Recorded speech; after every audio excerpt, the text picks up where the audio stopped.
नमस्कार, ABC news देख रहे हैं आप। मैं हूं आपके साथ सोहन सिंह। वक्त हो चला है अपना उत्तर प्रदेश का, जिसमें सबसे पहले बात करेंगे फ्रेड कॉरिडोर के उद्घाटन की। दरअसल प्रधानमंत्री नरेंद्र मोदी ने फ्रेड कॉरिडोर का उद्घाटन कर दिया है, जिसके बाद अब जो बुलंदशहर का खुर्जा जंक्शन है उससे और प्रधानमंत्री नरेंद्र मोदी ने खुर्जा जंक्शन और कानपुर के न्यू भागपुर के बीच फ्रेड कॉरिडोर का उद्घाटन कर दिया है। आपको बता दें कि इसके बाद अब यहां पर मालगाड़ियों के दौड़ने का सिलसिला शुरू हो जाएगा। प्रधानमंत्री नरेंद्र मोदी ने इसका शुभारंभ किया। सोमवार को दिन भर डेडिकेटेड फ्रेड कॉरिडोर और रेलवे के अधिकारी तैयारी में जुटे रहे। सरकार की महत्वाकांक्षी परियोजना डेडिकेटेड फ्रेड कॉरिडोर पर स्टेशन से न्यू भागपुर स्टेशन तक करीब 351 किलोमीटर ट्रैक बिछाने समेत जो सारे काम हैं वो पूरे कर लिए गए। मालगाड़ियां चलाई जाएंगी। तैयार ट्रैक पर अब तक करीब 2000 से ज्यादा खाली और लोडेड मालगाड़ियों का ट्रायल हो चुका है और अब आज से रोजाना 100 से ज्यादा स्पीड से मालगाड़ियों का यहां पर दौड़ने का सिलसिला शुरू हो जाएगा। इसका वर्चुअल शुभारंभ प्रधानमंत्री नरेंद्र मोदी ने कर दिया है। वर्चुअल कार्यक्रम में मुख्यमंत्री योगी आदित्यनाथ भी मौजूद रहे।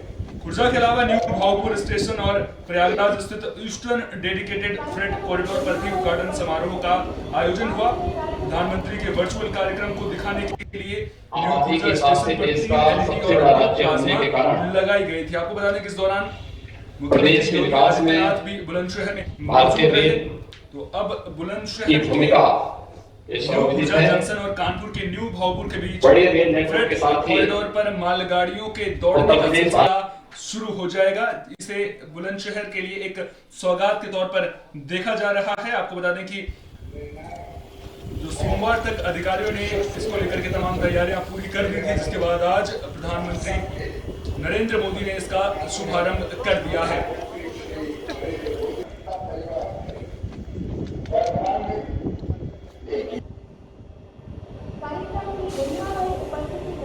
प्रधानमंत्री नरेंद्र मोदी ने फ्रेड कॉरिडोर का उद्घाटन कर दिया है। इस दौरान के हिसाब से देश का सबसे बड़ा राज्य होने के कारण मुख्यमंत्री योगी आदित्यनाथ भी प्रदेश के विकास में उन्होंने भारतीय प्रधानमंत्री नरेंद्र मोदी के संबोधन को की भूमिका अब से कुछ देर पहले हमने आपको प्रधानमंत्री नरेंद्र मोदी बड़े रेल नेटवर्क के साथ ही सुनवा रहे थे। उत्तर प्रदेश तो अब न्यू खुर्जा जंक्शन और कानपुर के न्यू भागपुर के बीच फ्रेड कॉरिडोर पर मालगाड़ियों के दौड़ने का सिलसिला शुरू हो जाएगा। आपको बता दें कि करीब 351 किलोमीटर ट्रैक बिछाने समेत जो सारे काम थे वो पूरे हो चुके हैं। इसका शुभारंभ हो चुका है। तैयार ट्रैक पर अब तक करीब 2000 से ज्यादा खाली और लोडेड मालगाड़ियों का ट्रायल भी हो चुका है। अब यहाँ पर रोजाना 100 से ज्यादा स्पीड से मालगाड़ियों के दौड़ने का सिलसिला शुरू हो जाएगा। आबादी के साथ न केवल खाद्यान्न को तो यहाँ औद्योगिक विकास की दृष्टि से एक नया माहौल उत्तर प्रदेश के अंदर बनाने में हमें प्राप्त होगी।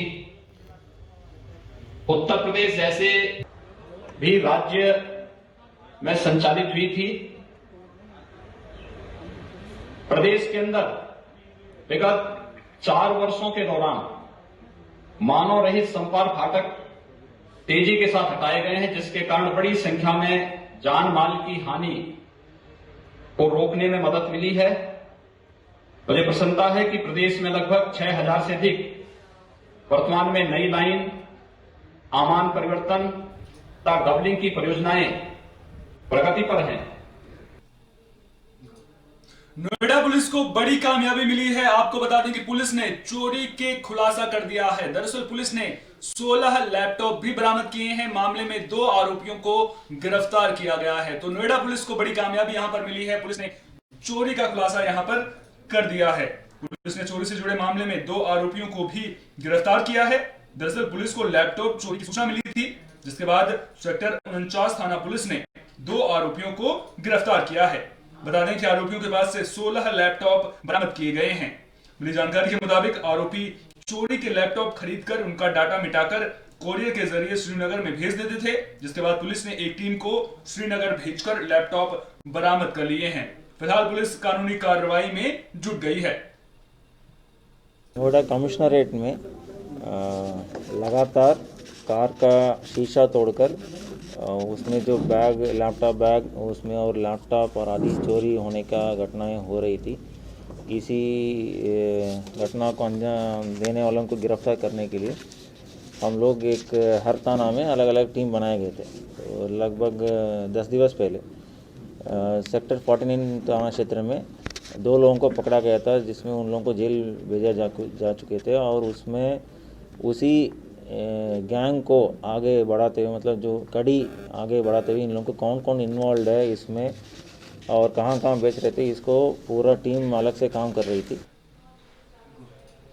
इलाहाबाद हाई कोर्ट ने एक मामले में अहम फैसला सुनाया है। दरअसल इलाहाबाद हाई कोर्ट ने कहा है कि जो महिला है वो बिना किसी बाधा के अपने पति के साथ रह सकती है, उसे ये अधिकार प्राप्त है। दरअसल आपको बता दें कि एक मामले को लेकर के महिला के पिता ने महिला के पति के खिलाफ मामला दर्ज करवाया था और अपहरण का आरोप लगाया था, जिसके बाद जब कोर्ट में महिला ने बयान दर्ज करवाया तो महिला ने यह कहा कि वो अपने पति के साथ रहना चाहती है, जिसके बाद अब कोर्ट ने महिला के हक में फैसला सुनाया है। तो इलाहाबाद हाई कोर्ट ने यह अहम फैसला सुनाया है। एक केस में सुनवाई करते हुए कोर्ट ने कहा है कि महिला को अपना जीवन अपनी शर्तों पर पति के साथ बिना किसी बाधा के जीने का अधिकार है।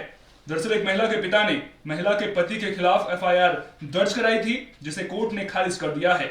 27 सितंबर को एटा कोतवाली देहात पुलिस स्टेशन में दर्ज एफआईआर को कोर्ट ने रद्द कर दिया है। बता दें कि महिला के पिता ने अपहरण और शादी के लिए मजबूर करने का मुकदमा दर्ज कराया था, जिसके बाद महिला ने कोर्ट में पति के साथ रहने की इच्छा जताई है। कोर्ट ने महिला के हक में फैसला दिया है और एटा पुलिस को दंपति को सुरक्षा मुहैया कराने का आदेश दिया है। आपको बता दें कि महिला ने दूसरे धर्म के युवक से शादी की थी। तो दरअसल उत्तर प्रदेश में जो है अब इलाहाबाद हाई कोर्ट का यह अहम फैसला सामने आया है। कोर्ट ने एटा में दर्ज एक एफआईआर को लेकर के अहम फैसला सुनाया है। दरअसल जो महिला है उसके पिता ने महिला के पति पर जबरन शादी के लिए मजबूर करने और अपहरण का मामला दर्ज करवाया था, जिसके बाद अब मामले में कोर्ट ने अपना फैसला सुना दिया है। साफ तौर पर कहा है कि जो महिला है उसे अपनी इच्छा के मुताबिक पति के साथ रहने का अधिकार प्राप्त है, जिसके बाद अब महिला ने राहत की सांस ली है। इसके अलावा जो एटा पुलिस है उसे महिला और उसके पति के लिए सुरक्षा मुहैया कराने के निर्देश भी कोर्ट की ओर से दे दिए गए हैं। प्रदेश में बढ़ते हुए लव जिहाद के मामले को देखकर जहां प्रदेश सरकार अध्यादेश लाई है, वहीं माननीय उच्च न्यायालय ने एक बार फिर 2 प्यार करने वालों के मामले में अपनी मुहर लगा दी है। एटा जनपद के कोतवाली देहात थाना क्षेत्र में शिखा नाम की लड़की के पिता ने एफआईआर दर्ज कराई, जो 27 दिसंबर 2020 को दर्ज कराई गई थी, जिसमें कहा गया था कि उसकी पुत्री जो कि नाबालिग है और उसे सलमान उसकरन नाम का लड़का बलपूर्वक भगा ले गया है और अपहरण कर ले गया है और उसके साथ उसे शादी कर ली है। जिस मामले को लेकर लड़की को सीजम एटा की कोर्ट में प्रोड्यूस किया गया था, जहां उसने बताया कि वो बालिग है और उसको अपने पति के साथ रहने दिया जाए, वो शादी कर चुकी है। लेकिन बावजूद इसके सीजम एटा ने उस लड़की को जो कि पहले CWC भेज दिया और उसके बाद उसके पेरेंट्स के हवाले कर दिया, जिसको लेकर सलमान उसकरन ने एक हैवियस कॉर्पस माननीय उच्च न्यायालय में दाखिल किया था, जिसकी सुनवाई करते हुए माननीय न्यायमूर्ति गण पंकज नकवी साहब और माननीय न्यायमूर्ति विवेक अग्रवाल साहब ने आईओ और लड़की को के पिता के साथ अदालत में पेश होने का आदेश दिया था। लड़की ने अदालत में स्वयं बताया कि वो बालिग है और वो शादी कर चुकी है और वो अपनी मर्जी से अपने पति के साथ रह रही है, जिसको सुनवाई के बाद माननीय न्यायमूर्ति गण ने उस एफआईआर को, जिसमें कि उसको माइनर बताया गया था, उसको रद्द कर दिया। खबर कानपुर से है, जहां प्रधान डाकघर में अपराधियों के नाम के डाक टिकट जारी कर दिए गए हैं। आपको बता दें कि अब ये लापरवाही सामने आई है, जिसमें जो डाकघर संचालक है उन्होंने साफ तौर पर इस मामले में जांच बिठा दी है।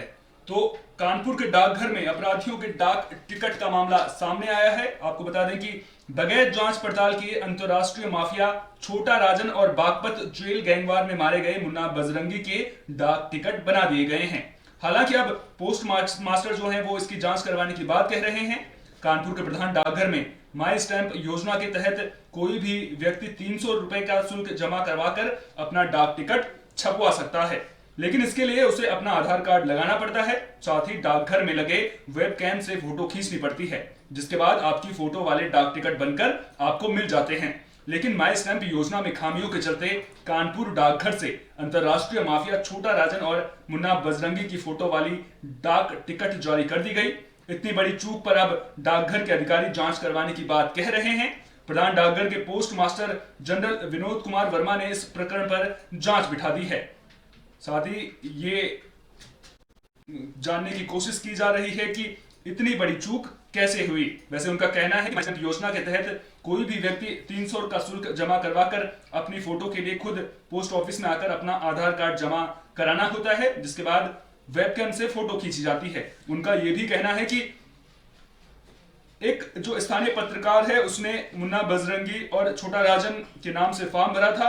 इन दोनों की फोटो और पहचान पत्र भी दिया था। डाककर्मी के पूछने पर उन्होंने इनको अपना परिचित बताया, जिससे डाक कर्मी संतुष्ट हो गया और बिना छानबीन किए ही माफियाओं के डाक टिकट छाप दिए। हालांकि पोस्ट मास्टर से इतनी बड़ी चूक पर जांच जरूर बिठा दी गई है, लेकिन इतनी बड़ी चूक के अंतरराष्ट्रीय माफिया छोटा राजन और जेल गैंगवार में मारे गए मुन्ना बजरंगी की फोटो वाली डाक टिकट कैसे जारी हो गई, ये एक बड़ा सवाल है। इसको लेकर डाक विभाग को सोचना जरूर पड़ेगा और अब पूरी नजरें जो जांच बिठाई गई है उस पर रहेंगी। देखना दिलचस्प होगा कि जांच में क्या कुछ निकलकर सामने आता है और इस लापरवाही के लिए जो डाकघर में कर्मी हैं उनके खिलाफ क्या कुछ सजा उनको मिलती है, ये सब देखने वाली बात होगी। जानकारी में भी ये मीडिया के माध्यम से ही आया कि कुछ ऐसी कोई घटना हुई है। आज सुबह से मैं आने के बाद से इस बारे में जानकारी कर रहा हूँ कि कैसे हुआ। ऐसे पता चला कि मीडिया के कोई हैं काम करने वाले, वो आए और उन्होंने 300 रुपये में जो माई स्टैम्प रिलीज़ होता है तो कोई आदमी स्वयं आके बनवा सकता है या हार्ड या सॉफ्ट कॉपी में देके बनवा सकता है। तो उन्होंने एक फॉर्म भरा है और उसको ये बताया कि हमारे परिचित हैं और हमारे डाक कर्मचारी ने उनके डाक टिकट हार्ड कॉपी या सॉफ्ट कॉपी से बना के उनको दे दिए। तो मैं ये देखना चाह रहा हूँ कि आखिर ये गलती कैसे हुई और क्यों हुई, और इस घटना की पुनरावृत्ति नहीं होनी चाहिए। हम लोग अभी इस पर काम। खबर चंदौली से है, जहां पुलिस ने नशे के सौदागरों को गिरफ्तार कर लिया है। आपको बता दें कि आरोपियों के पास से क्विंटल जो गांजा है वो कई क्विंटल गांजा भी बरामद किया गया है। तो चंदौली में पुलिस को बड़ी कामयाबी मिली है। पुलिस ने 4 क्विंटल गांजे के साथ 2 तस्करों को गिरफ्तार कर लिया है। पुलिस ने गांजा तस्करी के गिरोह का पर्दाफाश कर दिया है।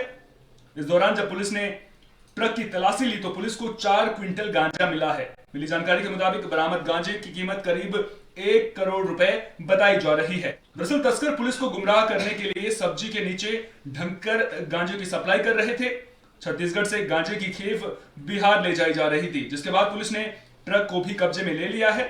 दरअसल आपको बता दें कि जो बलवा पुलिस है उसने चेकिंग अभियान चलाया था, जिसके तहत वाहनों की जांच की जा रही थी, वाहनों को चेक किया जा रहा था। इसी दौरान पपौरा इलाके में पुलिस को एक संदिग्ध ट्रक आता हुआ दिखा। जब पुलिस ने इस ट्रक की तलाशी ली तो उसमें सब्जियां रखी हुई थी, लेकिन जब पुलिस ने गहनता से जांच की तो सब्जियों के नीचे ढककर गांजे की सप्लाई की जा रही थी।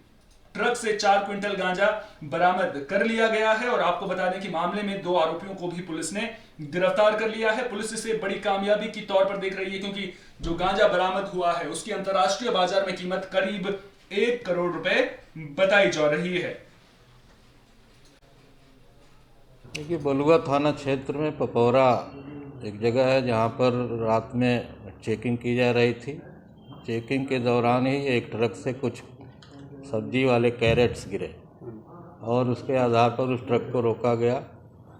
ट्रक के रोकने के बाद जो है उसमें से 2 आदमी भागते हुए दिखाई दिए, जिनको दौड़ा के पकड़ा गया और जब उनसे पूछताछ की गई तो उन्होंने बताया कि ये छत्तीसगढ़ से चलते हुए बनारस होके चहनिया होते हुए जमानिया दानापुर होते हुए आरा के लिए एक ट्रक जा रही थी, जिसमें 4 कुंटल 4 किलोग्राम गांजा लदा हुआ था, अवैध गांजा जो तस्करीगत था, जिसको पकड़ा गया। खबर बहराइच से है, जहां के गांवों में तेंदुआ का आतंक देखने को मिल रहा है। आपको बता दें कि तेंदुए ने ग्रामीणों पर हमला कर दिया है, जिसमें 3 ग्रामीण घायल हो गए हैं। तो बहराइच जिले में तेंदुए का आतंक थमने का नाम नहीं ले रहा है। थाना बौंडी क्षेत्र के घाघरा के किनारे का ये पूरा मामला है, जहां आदमखोर तेंदुए ने ग्रामीणों पर हमला कर दिया, जिसमें 3 ग्रामीण घायल हो गए हैं। तेंदुए ने गांव में घुसकर एक के बाद एक कई ग्रामीणों पर हमला किया और उसके बाद गेहूं के खेत में जा घुसा। गांव में तेंदुए के घुसने से अफरा तफरी मच गई और लोगों में दहशत पैदा हो गई है। सूचना मिलने पर वन विभाग की टीम मौके पर पहुंच गई है और वन विभाग की टीम जो है वो तेंदुए को पकड़ने की कोशिश कर रही है। जो घायल हुए हैं उन्हें अस्पताल में भर्ती करा दिया गया है। लेकिन यहाँ बड़ा सवाल ये बनता है कि आखिर जो वन विभाग की टीम है वो तेंदुए को कब पकड़ेगी, आखिर कब ये तेंदुआ जो है वो वन विभाग के पिंजरे में फंसेगा, क्योंकि जिस तरह से ये तेंदुआ लोगों पर हमला कर रहा है उसके बाद ये तो तय है कि ये आदमखोर बन चुका है और जो ग्रामीण है उनके लिए ये अच्छी खबर नहीं है, क्योंकि ये लगातार ग्रामीणों पर हमले कर रहा है, जिसकी वजह से कई ग्रामीण भी घायल हो गए हैं। ऐसे में अब देखना दिलचस्प होगा कि जो ये तेंदुआ है वो वन विभाग के पिंजरे में कब तक फंसता है। अभी वो हमला किया था, उधर गए थे पाती मारने के लिए, किनारे आगे सीधे पहले माथे पे हमला किया तो उसके पंजे लगे। फिर दोबारा में आया हमला करने के लिए तो मैं उसके दोनों पाँव पकड़ के उसको वापस बहा दिया। फिर हम लोग उधर से सीधे भागे, तब यहाँ पे आए, तब यहाँ पे बताए तो बोले ठीक है जाओ पट्टी वट्टी बनाओ। पट्टी वट्टी बनाए, उसके बाद हम सीधे घर चले गए। ये यहाँ पर कोई टीम वगैरह आई है? अभी तक वन विभाग की कोई टीम आई नहीं आई है? नहीं, आ गई टीम आ गई है तो उसको पकड़ा गया नहीं पकड़ा गया? अभी नहीं पकड़ा गया है, अभी नहीं पकड़ा गया है, प्रयास जारी है। अपना उत्तर प्रदेश में फिलहाल के लिए इतना ही, दीजिए इजाजत, नमस्कार।